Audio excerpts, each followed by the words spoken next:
в оранжевом цвете Outlander, но это, честно сказать, по-моему, не классический Outlander, а что-то как-то он ASX называется или что-то такое, Outlander Sport. Ну да, уменьшенная версия.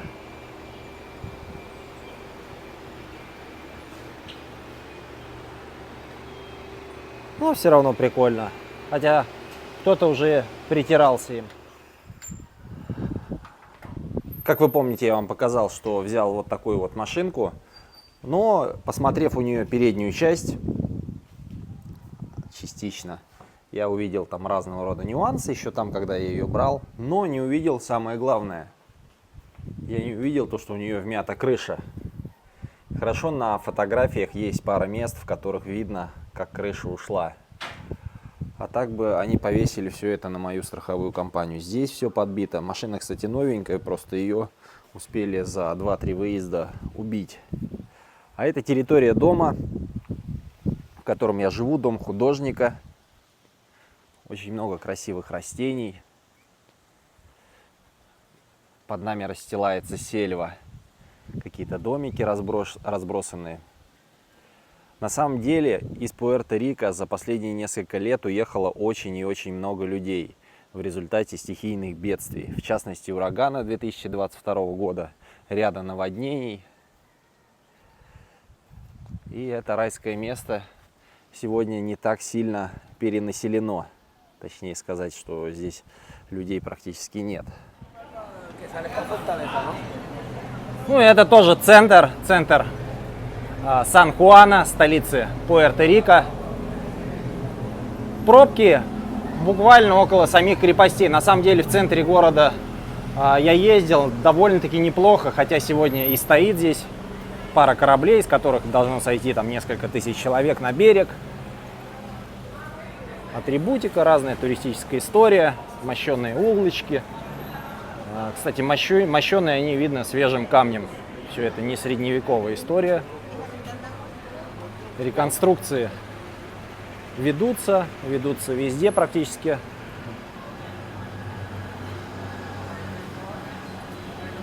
Отделываются здания. В средневековом стиле зданий я пока не встретил не отреставрированных. Практически все то, что мы видим, все подвергалось так или иначе реставрации. Есть даже какие-то пешеходные переходы, меня чуть не сбили.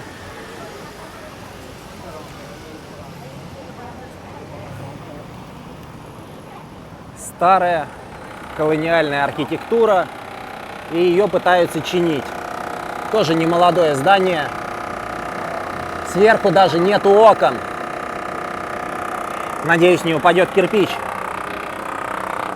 Самое печальное в жизни — побывать в самых опасных райончиках этой планеты и умереть от кирпича, упавшего со здания в Пуэрто-Рико. Опять шмотки продают. Парадайз. Сувенирный рай. Катон. Здания, люди. Кто-то беспризорничает, кто-то только что помыл ноги в фонтане. А здесь, наверное, даже кто-то живет, чей-то домик.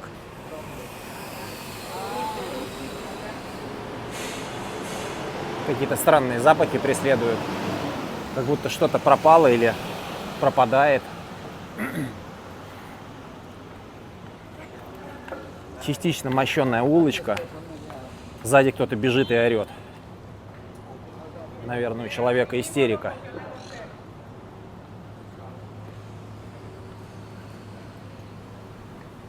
Да, в некоторых местах очень красиво. Впереди в парк виднеется. Город старый, ему около 500 лет. Застройка начиналась во времена конкистадоров. Но в какие-то промежутки происходили ужасные вещи здесь. В частности, ураганы, стихийные бедствия. И последнее стихийное бедствие 2022 года отсюда выгнало очень-очень много людей. Сейчас в Пуэрто-Рико можно купить дом, конечно, это будет дом не в центре, это где-то в горах, в центральной части острова, за 10-15 тысяч долларов. Это заброшенный дом, без окон, без дверей, который можно привести в порядок, там тысяч за 5, может быть, даже за 3 долларов.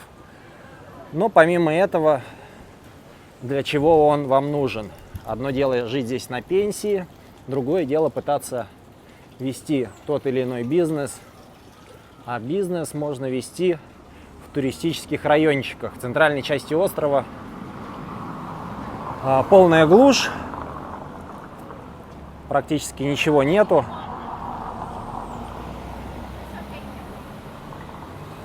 Так, люди, машины. Под нами какой-то парк.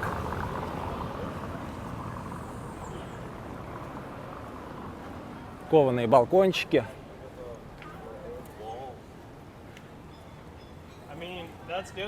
Кале дель Резито.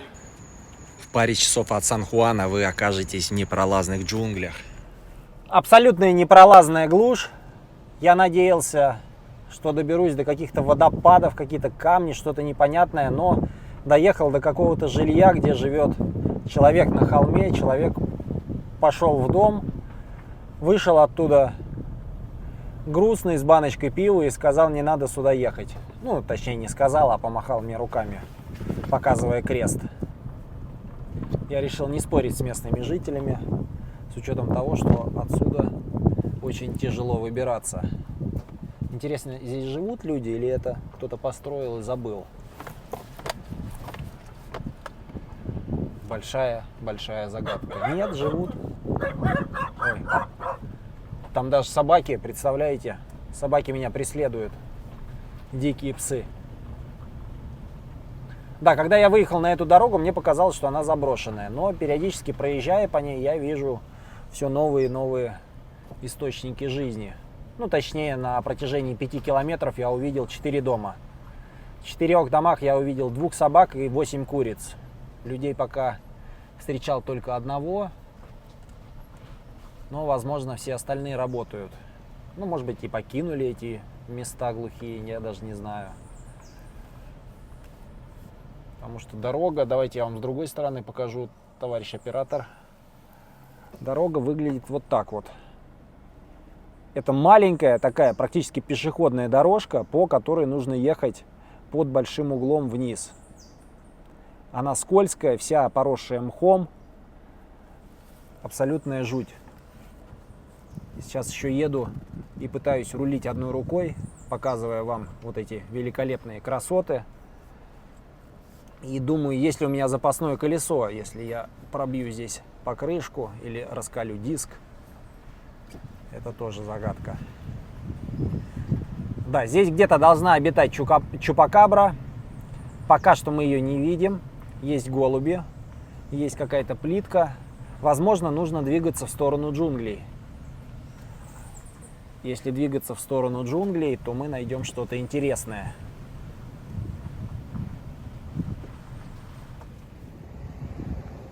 Ребята, проезжал и увидел местную достопримечательность. Сгоревший в кювете автомобиль. Ну, автомобиль врезался в столб, загорелся, все это дело выгорело, его оставили, и теперь на нем есть вот такие красивые граффити. Так что, если вы хотите посмотреть что-то интересное в Пуэрто-Рико, приезжайте. Здесь рядом с огромным бамбуком. Смотрите, какой бамбук. Да, бамбук очень шикарный. Ну ладно, мы не будем отвлекаться. Здесь есть сгоревший автомобиль. Давай, не ругайся. Это ты родил их? Ты кто вообще? С кем тебя скрестили?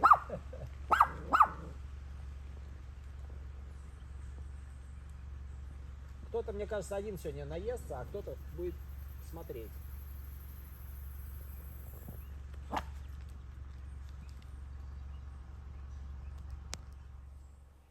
Увидел заброшенный дом. Крыша протекшая, вентилятор тоже. Разбросанные стекла.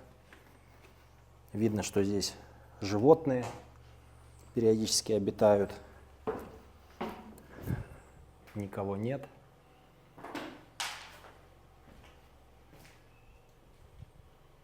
Да, когда-то здесь жили люди. Но сейчас Абсолютно никого нет. Все заброшено. Ладно, не будем ждать полицию, поехали. Скорее всего, это чья-то частная собственность.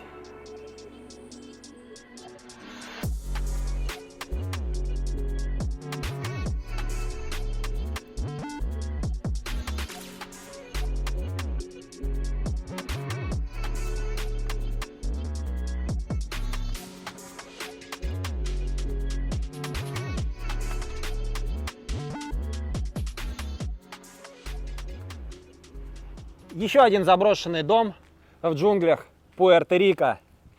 Здесь рядом стоит фундамент. На этом фундаменте можно что-то было построить. Такая площадочка. Давайте мы на нее сходим. Я не знаю, она может провалиться, не может. И посмотрим, как со стороны выглядит этот дом. Многоярусная структура. Первый этаж и второй этаж. Там даже лестница. Но этот дом, конечно, уже давно не используется. И стоимость его, я думаю, не будет превышать 6-7 тысяч долларов. Потому что здесь должна быть большая реконструкция. Нужно будет этот дом полностью перестраивать, укреплять несущие конструкции. Горы Пуэрто-Рико. На самом деле здесь очень много красивых мест. Есть вот такие вот истуканы. Это древние статуи, им миллионы тысяч лет. Видите, тогда уже делали вот такие вот пластиковые стяжки. Устанавливали внизу камешки. Все это дело подкрашивали, приводили в порядок. И на острове Пасхи они появились и здесь также, в Пуэрто-Рико, деревянные вот эти истуканы. Так вот, значит, там у нас внизу огромная пропасть. Очень много красивых мест, очень много здесь красивой природы. Пуэрто-Рико, башня вот это вот 3G или 5G, это, скорее всего, облучают они людей. Надо срочно мне колпачок одеть из фольги на голову, чтобы облучения не было. Вот. Но люди бывают не всегда приветливы, скажу вам честно. Особенно вождение на дорогах может быть небезопасным. Очень много сожженных автомобилей я здесь вижу, брошенных автомобилей. Пытался сегодня попасть на пару локаций, упирался в какие-то частные строения, непонятная навигация, Google не показывает скоростные режимы, не всегда установлены знаки на дорогах, когда ты едешь в сельской местности, непонятно какие ограничения по скорости, потому что местные жители гонят, но местные жители гонят из-за того, что они любители погонять. А я-то не должен себя подобным образом вести, поэтому хочется отталкиваться от законодательства. Отталкиваться от законодательства не всегда получается. Зато, помимо всего прочего, есть фруктовые деревья. Но кроме хлебного дерева, плодов я здесь пока не нашел ничего. Ну, бананы видел, продают. Сейчас поедем, посмотрим, может быть, где-то на деревьях растут, сорвем пару гроздей. Грозди. Грузди это вообще грибы, они на деревьях растут. Грозди, точно. Помимо сожженных машин, здесь в Пуэрто-Рико на дорогах можно встретить много брошенных двигателей. Я не знаю, как так получается, или машина сгорела и потом сгнила, а на ее месте остался двигатель. Но неоднократно я здесь встречал крупные узлы и агрегаты от автомобилей. Да, видно, что это все дело лежит здесь не один год. Маленькие городки чем-то напоминают небольшую, невысотную застройку в Бразилии, на Маврикии. Очень сложно с чем-то сравнить, даже Кения чем-то похожа. Маленькие улицы, машины практически друг на друга наплывают. Кажется, что ты вот-вот въедешь в обочину или столкнешься с впереди идущей машиной. Иду по Пуэрто-Рико и здесь наблюдаю за большим количеством собак, кошек, разного рода животных. Здесь к этому делу относятся как-то так поверхностно, не следят за тем, кого выбрасывают. На дорогах очень и очень много животных, которых кто-то когда-то выбросил, они плодятся. Они где-то ведут себя агрессивно, иногда это стаффорды, иногда это иные бойцовые породы, а иногда это просто маленькие собачки, которым не повезло с хозяевами. Да, Пуэрто-Рико, он многогранен. В Пуэрто-Рико может быть красивый форт или прекрасные улочки в Сан-Хуане, но у него есть и другие стороны: разрушенные дома после ураганов, люди, покинувшие их, и также животные, которых оставили люди. Я не исключаю, конечно, что эти животные здесь остались после смерти, после ураганов людей, или после того, как эти люди уехали и не позаботились о своих малых друзьях. Но ситуация имеет место быть. И по всему городу прослеживаются такие архитектурные изыски фортов, оборонительных сооружений. Только что наступил на какую-то плитку, из нее брызнуло чем-то грязным. Теперь мои ноги в чем-то грязном. Неприятно. Когда первый раз я зашел на территорию Парагвая, происходила такая же ситуация. Я наступил на какую-то плитку, и из-под плитки вынырнул кусочек какого-то непонятного дерьма, которое обрызгало все мои ноги. И сразу впечатление о стране испортилось.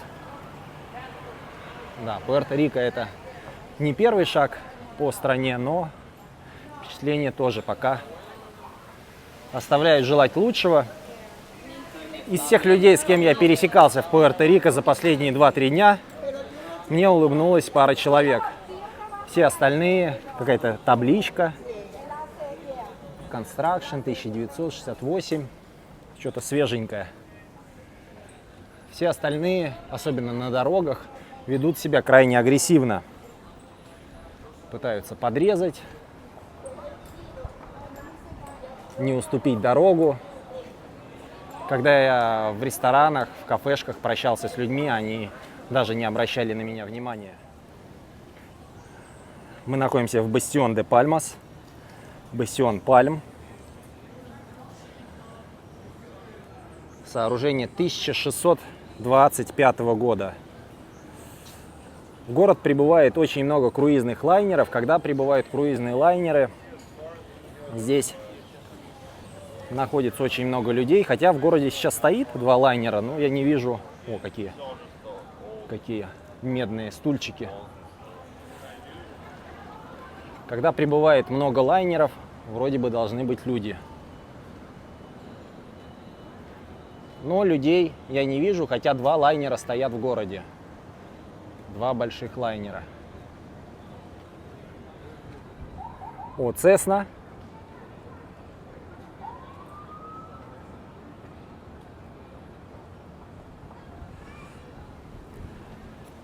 Пошли дальше по городу, посмотрим, может быть, найдем более интересные позиции, выгодные.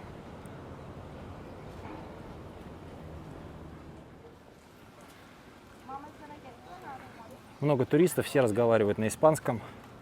Обладателям английского языка здесь будет, конечно, чуть сложнее. Придется подучивать испанский. Средневековое искусство, 1797 год.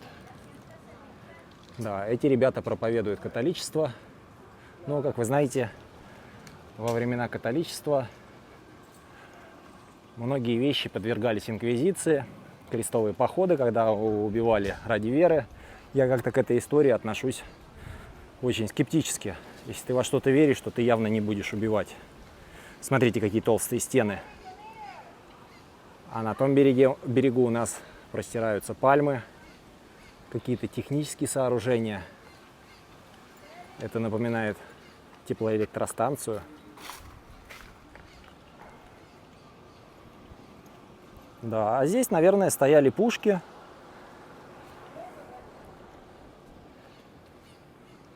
И из вот этих вот позиций, из этих дотов велась стрельба по наземным целям. Если там у нас сооружение, которое не позволяет пробить ворота со стороны моря, вот это бетонное сооружение, вот это вот в центре, оно не позволяет пробить толстые деревянные двери. Отсюда велась прицельная стрельба. И таких бойниц на территории всего форта очень и очень много. Они идут по всему периметру. Смотрите, это специальные лоточки для того, чтобы кошки, обитающие здесь, в форте, пили водичку и кушали. Это прекрасно, что хотя бы здесь заботятся о животных. По острову в большом количестве они бегают. Здесь поют птички. Правда, очень много голубей я здесь наблюдал. А это, как вы знаете, городские летающие крысы, которые начинают плодиться, если их начинаешь кормить. А естественных врагов здесь у них практически нету, поэтому они начинают плодиться бесконтрольно. Это, наверное, какое-то гнездо. Гнездо, висящее на дереве. Прикольно, не видел ни разу такого.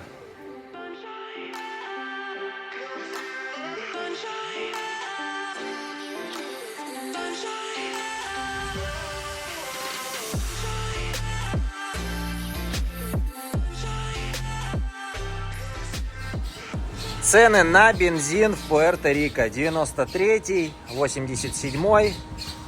Стоимость 87-го 89, 93-го 106 долларов. Ну, не долларов, там местная какая-то валюта. Дизель 89. Я не понимаю, почему они используют свою местную валюту в исчислении на ценниках, хотя везде вы расплачиваетесь обычными американскими долларами. Выходит примерно так же, как в Соединенных Штатах. Около 3,5-4 долларов за галлон. Пойдемте заправимся. Пуэрто-Рико. И мы встречаем мухоморы. Мухоморы обычные, белые. Я не знаю, кто разбирается в мухоморах. Ребята, подсказывайте, я не специалист. Сегодня будет прекрасный вечерний суп. Ну или обеденный. Будем рвать. Я не знаю, как они покосили газон. Кстати, там вот впереди виднеется тоже много мухоморов. И не собрали мухоморы на обед. Попали с вами в одно из самых популярных туристических мест на острове, на западе острова, Seven Seas Beach. Там за горой находится озеро. Оно находится в той стороне слева, и в той стороне справа тоже есть озеро. Но почему-то в ту сторону направо нас не пустили, сказали: идите, ребята, гуляйте, жуйте опилки. И поэтому мы сейчас по вот этой вот тропинке будем двигаться туда. Это порядка 4 километров. Давайте взглянем, что здесь вообще за песочек, за море. А, да, красиво. Красиво.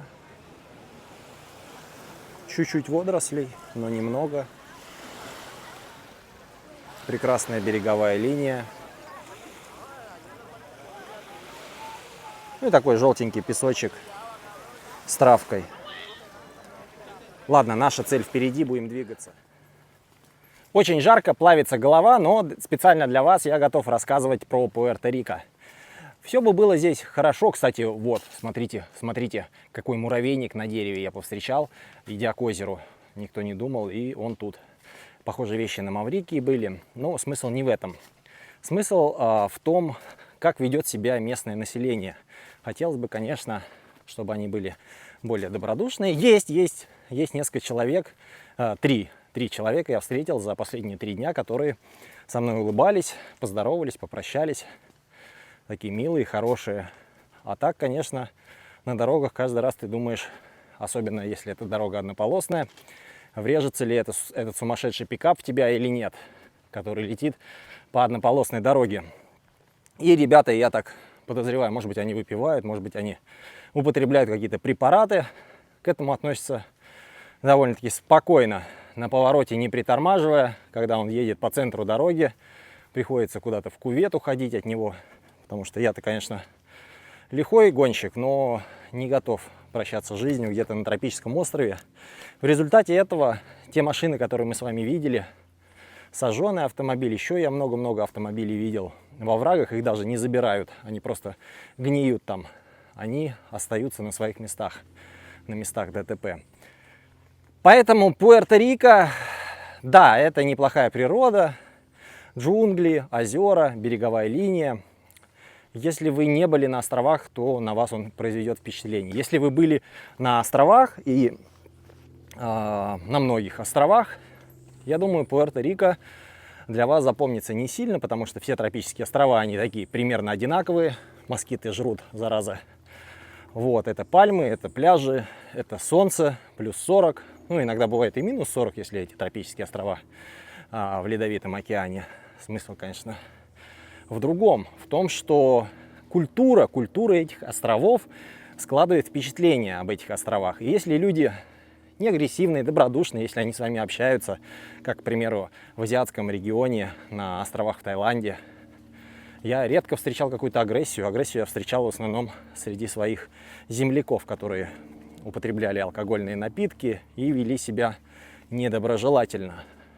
А вот Пуэрто-Рико, не знаю, наверное, кому-то это дело понравится, но мое путешествие по Пуэрто-Рико, я думаю, последнее в моей жизни. Есть очень много более интересных мест. Да, красивая природа. Возможно, я когда-то там приеду из Майами посерфить сюда, потому что здесь неплохие волны на западном побережье. Не более того, ходить кому-то там что-то здесь доказывать, объяснять, мне, конечно, не очень хочется. Вышли к морю. Красиво. Купаться нельзя, но все купаются. Да, это тайный пляж, на котором нельзя купаться.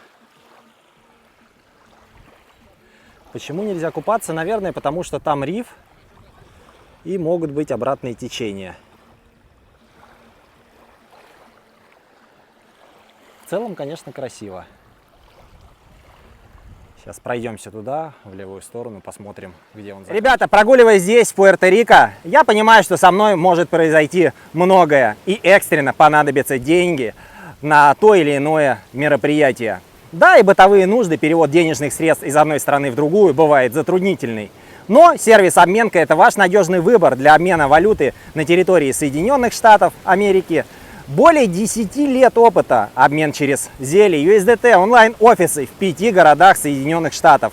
Также они помогут вам совершить обмен любой валюты или денежный перевод по всему миру. Ссылочку я предоставляю здесь под видео в описании. Ребята работают на рынке давно и помогут вам в решении ваших финансовых задач.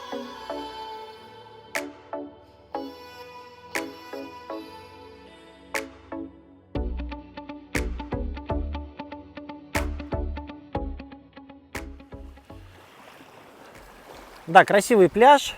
Красивый он почему? Потому что здесь не так много людей. Если бы сюда часто прикасалась рука или нога человека, конечно, здесь все было бы в бутылках, банках, разных кусках пластика. Люди часто не умеют убирать за собой, не подвержены подобным привычкам. И это, конечно, печально. Осталось не так много уголков на нашей планете, которые пока еще не загрязнены. Поэтому старайтесь все же, если вы бываете в каких-то диких местах, убирать за собой как можно чаще. Точнее, всегда. Собирайте за собой мусор, бутылки, пластик. Все то, что вы оставляете после себя, если вы перекусили или переночевали где-то. Я для себя выбрал привычку не выбрасывать даже жвачку или какой-то мелкий фантик. Много-много лет назад, еще лет с 18, с 19, когда только сел за руль, у меня были какие-то предпосылки выкинуть где-то жвачку, еще что-то. Потом я лет в 19 стал увлекаться программами National Geographic и увидел, насколько загрязнен наш мир. Это меня очень сильно впечатлило. И уже в дальнейшем я не позволял себе не то чтобы выбросить бутылку, а, как я сказал раньше, даже какие-то мелкие бумажки выбрасывать. И также меня очень сильно бесит, когда люди курящие выбрасывают свои бычки где попало. В людных местах, в экологических зонах. Ну, если куришь, возьми его тогда, собирай куда-то в пакетик, не знаю, носи с собой. А так идешь по пляжу, там особенно в Таиланде раньше это было распространено. Идешь по пляжу, и у тебя между пальцами эти бычки. до определенного момента, пока в Таиланде не запретили курить на пляжах. И это прекрасно. Нахожусь буквально в 500 метрах от телескопа Аресиба. Здесь, конечно, местные жители. Надеюсь, что получится поднять коптер. Сейчас чуть-чуть закончится дождик, буду стоять ждать, когда он закончится, и попробую поднять коптер. Телескоп находится вот за этой горой. Сейчас он закрыт, но хотя бы с воздуха увидеть эту чашу. Это один из самых известнейших телескопов, один из самых больших был до момента падения усилителя в чашу, после того, как лопнули тросы, после ряда ураганов здесь, в Пуэрто-Рико. Когда-то в «Орел и решке» он был показан еще работоспособным. Мне получилось немного подобраться к нему, правда, с земли я ничего так и не смог подснять, а вот с воздуха мы видим вот такие красивые картинки. Мы находимся на расстоянии нескольких километров от телескопа, но все же мы наблюдаем опорные столбы, на которых и располагалось само зеркало, сам увеличительный контур, который и был разрушен ураганом. Тросы были порваны. Да, очень красиво в джунглях, хотелось бы, конечно, на него посмотреть, но пока что в эту локацию проникнуть законно невозможно. А незаконно мы туда лезть не стали, потому что это все грозит не очень хорошими последствиями.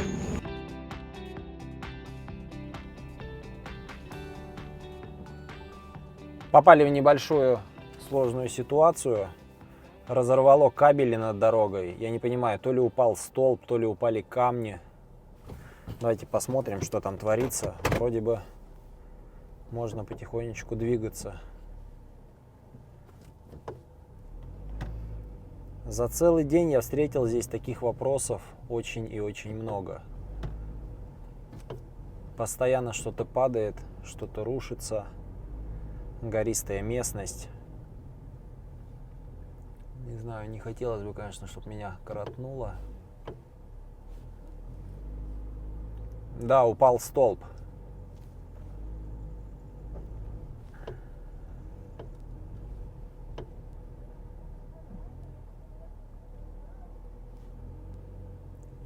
Но ребятам смешно, хорошо.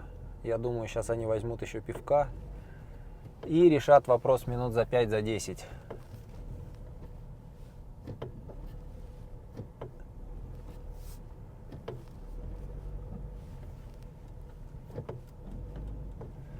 О, мы по проводу едем. Ну, вроде не ударило током, значит, все будет хорошо.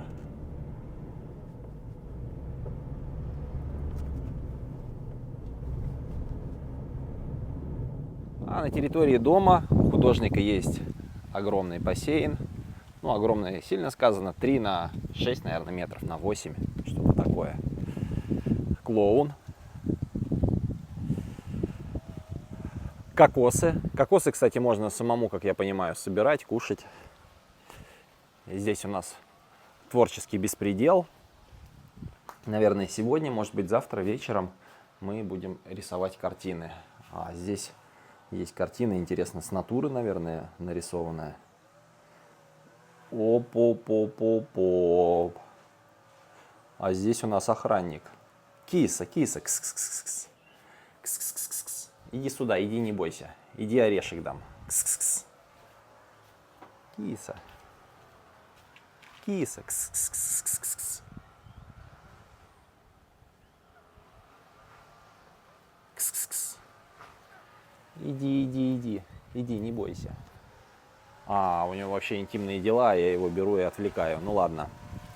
Пока мы отвлекали кису, мы отвлеклись сами от наших мероприятий. Души, туалеты.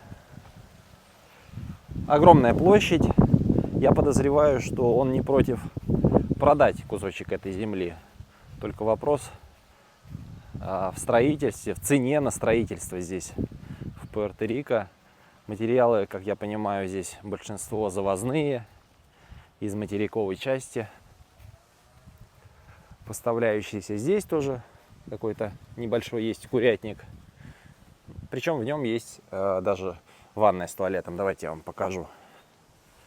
Кокос в очередной раз. Что-то непонятное, какая-то летняя кухня. И здесь ванная с туалетом, представляете? Наверное, он хотел сделать небольшой отельчик из своего дома, разбросанные домики, но пока не вытягивает. Хотя очень красиво. Единственное, что здесь, что на Маврикии, истребили практически все виды животных. Местные животные — это в основном птицы, игуаны, какие-то грызуны есть. Ну вот, в принципе, и все. Были еще большие попугаи, которых съели. Так же, как на Маврикии съели птицу додо. Такая была птица небезызвестная. Все это территория художника. Вот эта гора и все, что ее окружает. Давайте попробуем сюда подняться. Я, конечно, в шлепанцах, не очень хочется на каких-нибудь змей или скорпионов наступить.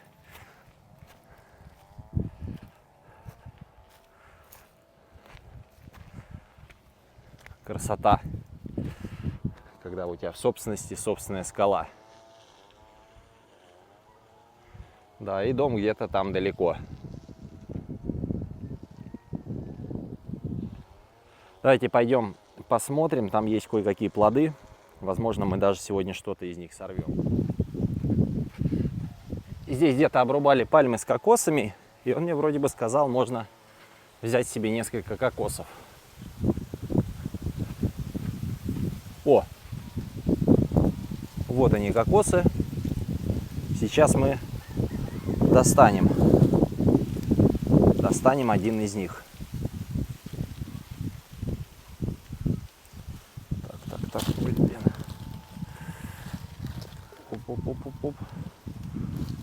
Оп. И я в шлепанцах, мне, конечно, не очень удобно это делать, но ради вас я готов на многое.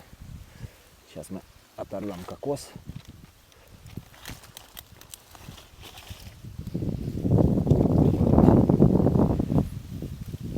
Вот, это мое достояние. Сейчас пойдем разрежем, посмотрим, что там внутри. А вдали простирается такая красота.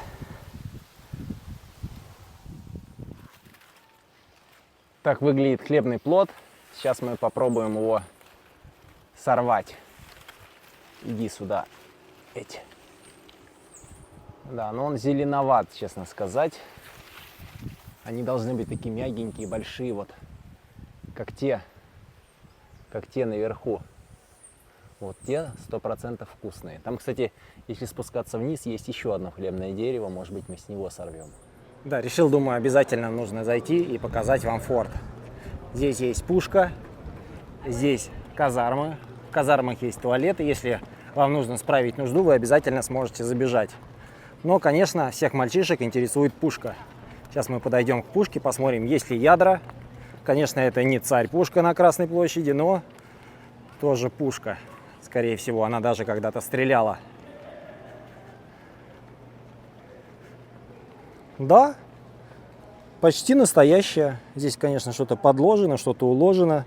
Ядер нет. Где же порох? Давайте стрельнем. Да, но стрелять, наверное, не дадут. Такие большие палаты, хоромы. Здесь католическая святыня, женщина. Не сильно разбираюсь, обманывать вас не буду. Площадь вся уже забетонирована современными технологиями. Это все бетон, цемент. Но внутри есть какие-то интересные вещи. Сейчас мы с вами зайдем, посмотрим.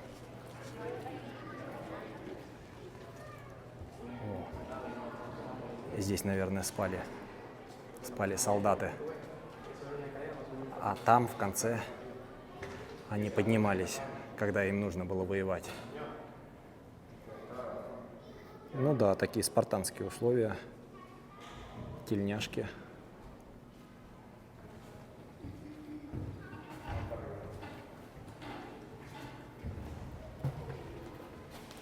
О, еще пушки.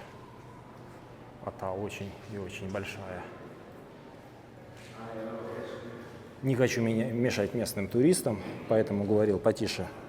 Здесь у нас даже такие шипы, то есть если вы где-то на льду, там вот у меня обувь такая, можно поскользнуться. Здесь с такими шипами, если выпал снег в Пуэрто-Рико, ваша пушка никогда не поскользнется. Да, на самом деле остров Пушки отлакированный, сделан недавно. Технологии старые, но сделаны из клееного бруса. Да, все это новодел. Возможно, ствол остался старый, но вот эти вот брусочки, это, конечно, новодел. Палаты, хоромы, царские хоромы. Здесь даже можно подняться на второй этаж. Давайте посмотрим, может, там икру дают заморскую, баклажанную. Местный собор, здесь идет сейчас служба. Сейчас мы отойдем немножко в сторонку, я вам покажу витражи. Витражи, я надеюсь, солнышко нам не сильно мешает. В верхней части сохранились средневековые витражи. Его видно, конечно, реставрировали, но витражи, я думаю, средневековые. Если вы слышите, идет католическая служба. Здесь, правда, индусы едут со своей непонятной музыкой.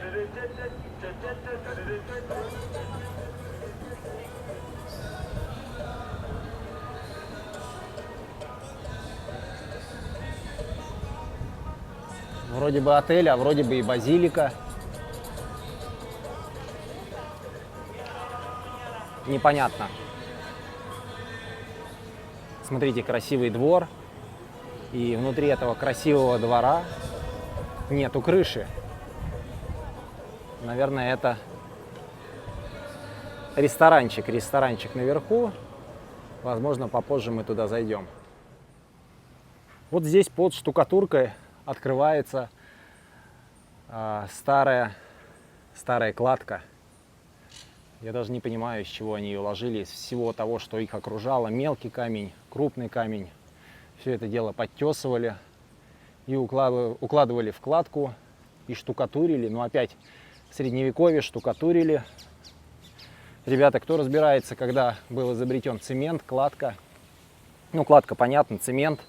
Разные штукатурные смеси, пишите, говорите, мне очень самому интересно. Неужели в средневековье, в 15 веке форды лепили из мелкого камня и штукатурили?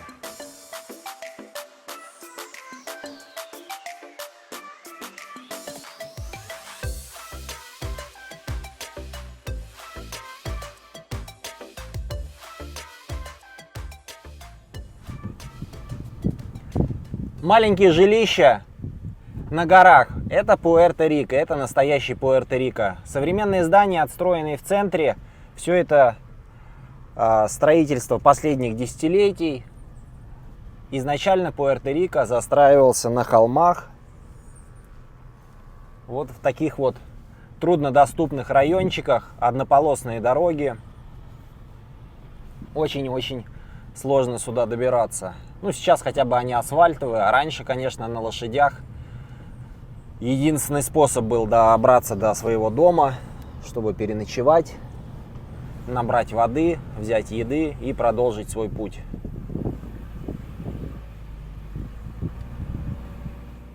А так выглядят местные почтовые ящики. Что-то среднее между пятиэтажным домом и частным сектором.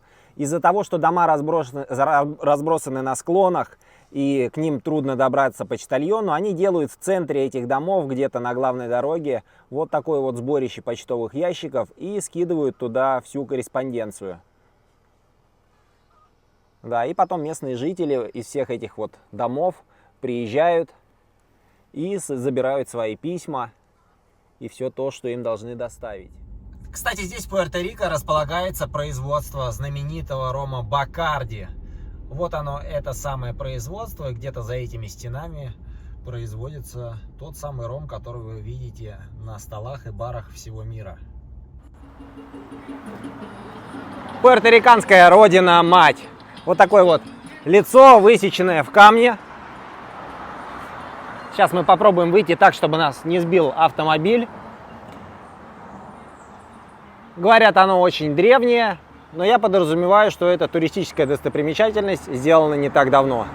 для привлечения туристов, чтобы на остров приезжали и привозили денежки.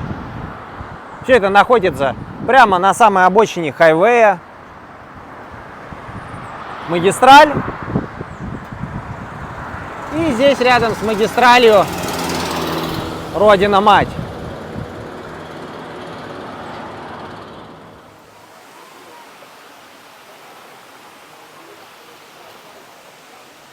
Ну, вроде бы мы подошли к основному водопаду. Здесь даже купаются. Сейчас будем купаться. Хотя там такая толкучка. С купанием, наверное, будет сложновато. Ну, что выросло, то выросло. Это, конечно, не Игуасу. Народу очень много. Если вы хотите съездить на водопады, я советую сделать это как можно раньше, с утреца, часиков в 7-6 выдвигаетесь из дома. И тогда, возможно, вы будете здесь в небольшом количестве. К водопаду. Здесь, как всегда, очень много людей.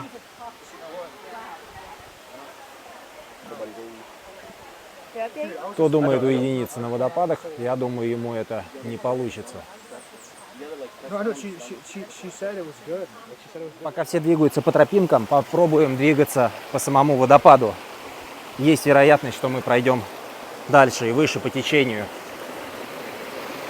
Бурная река окружает нас. Главное, не нужно одевать сюда шлепы, нужно идти сюда в кроссовках. Или все это может закончиться печально. Где-то там впереди вроде бы должен быть большой водопад, но пока такие себе. Горная река.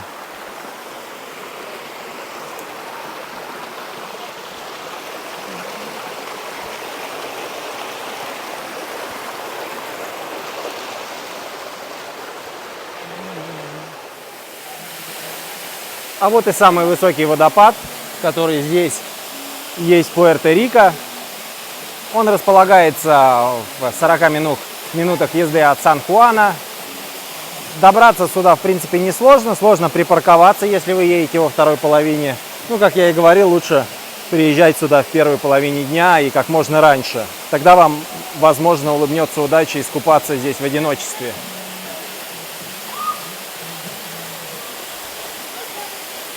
А вот здесь вот, по этой глине, в шлепанцах, мне придется спускаться куда-то туда. Ну или можно скатиться, здесь в принципе метров 20-25. После прошедшего дождя кажется, что это лес обезьян. Лес обезьян, который наполнился влагой. Практически Индонезия. Я, честно сказать, думал, что получится проехать на ту сторону, но у меня почему-то показывало только что знаки, то, что здесь one way, одностороннее движение. Интересно. Ну, точнее, путь в одну дорогу. Одна дорога. Я уже забыл, как это по-русски. Да, но главное то, что мы приближаемся к своей финальной точке, а финальная точка — это у нас вершина горы. Горы в Пуэрто-Рико. Вы видите облака, смотрите. Смотрите, все в облаках.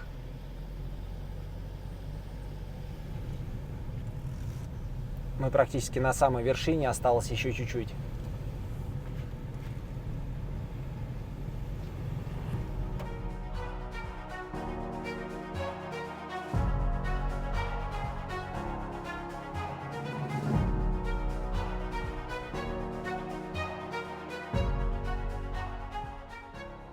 Приехал подснять форт с коптера.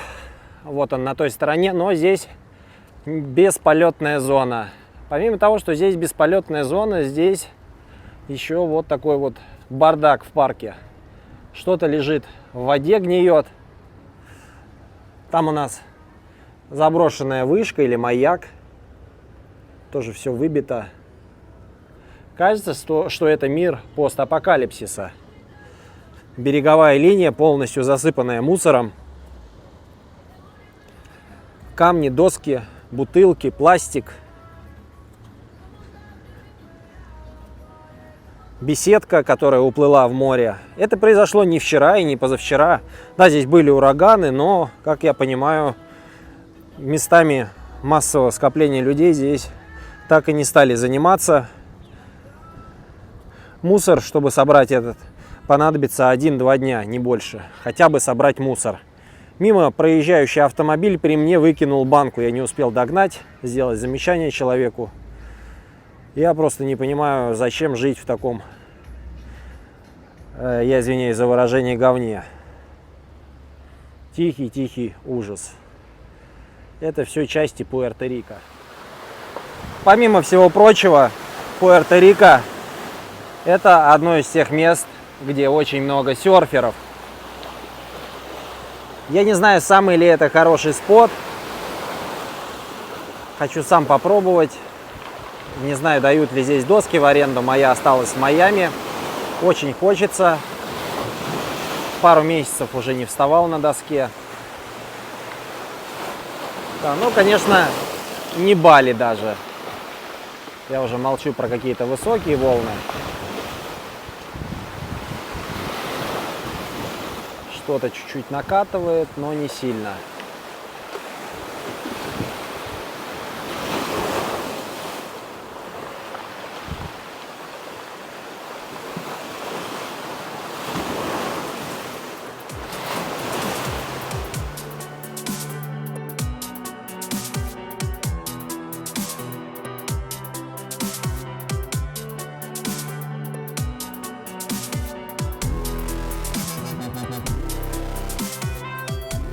Пляж Чикито-Бич. Лучший пляж западного, восточного, северного и южного побережий. Смотрите, какие камни. Смотрите, какие ребята застряли на Вранглере. Сейчас пойдем помогать, но вначале посмотрим. О, и застряли еще вот эти маленькие машинки. Какой ужас. Давайте выйдем к морю и потом поможем ребятам.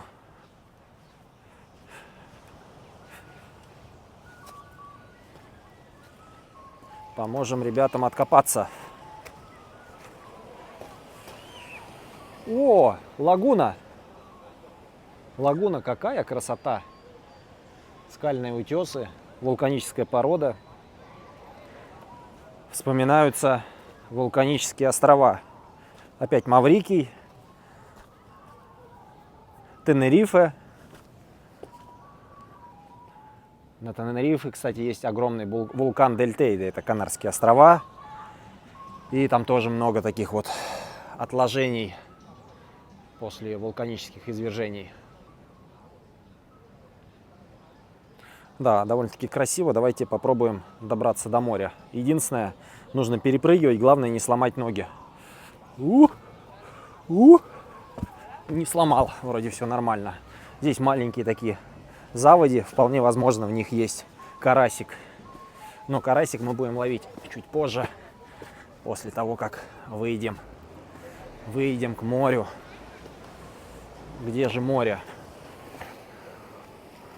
Вот оно. Ой, какой голубой песочек, шикарный. Отсюда можно прыгнуть туда, вниз. Единственная глубина непонятная, и есть ли там морские ежи, но это уже мелочи.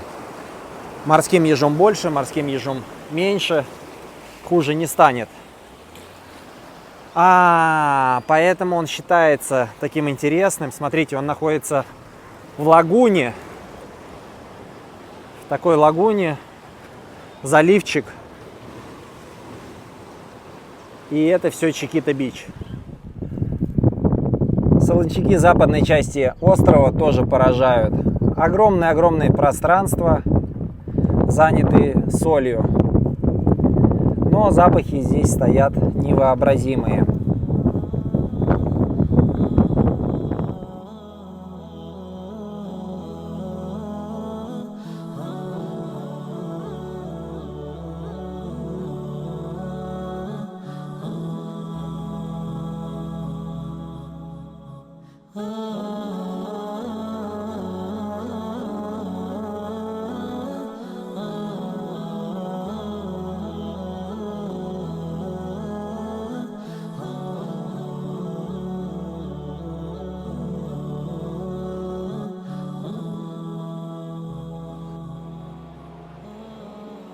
Заехал в горы.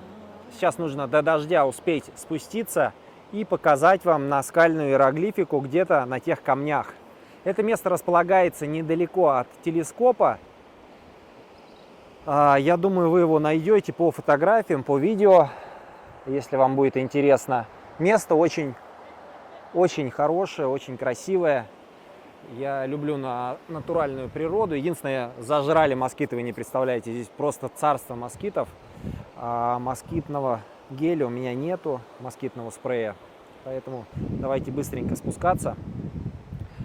Здесь, кстати, сделано на удивление для Пуэрто-Рико великолепная туристическая зона. И никого нет наверху.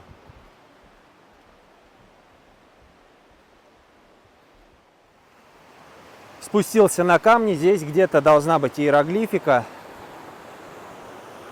Где-то на больших камнях. Вот.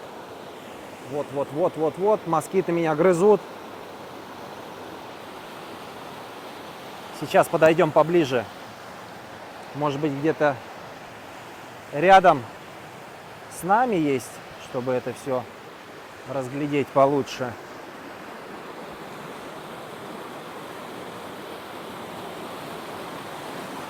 Наверное, нету.